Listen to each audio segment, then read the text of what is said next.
ते अगोदरच म्हणत होते मी काय फॉर्म ठेवणार नाही वगैरे, मग त्यांनी का ठेवलंय माझ्या काय लक्षात आलेलं नाही. आता जिल्ह्यातलं कोणाचं कसं राजकारण आहे हा भाग वेगळा आहे, परंतु मी माझे तर संबंध सगळ्यांबरोबर चांगले ठेवण्याचा प्रामाणिकपणे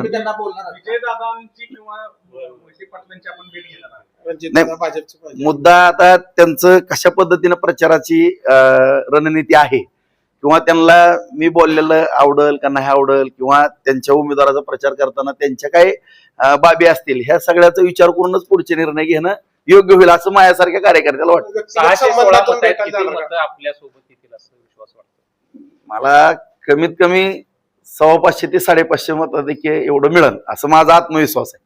रणजितसिंह मोहिते पाटलांची काय संपर्क झालाय?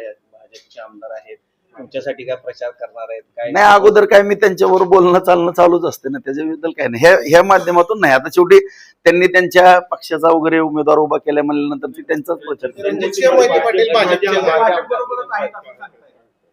ते काय बघावं लागेल मला तपासून.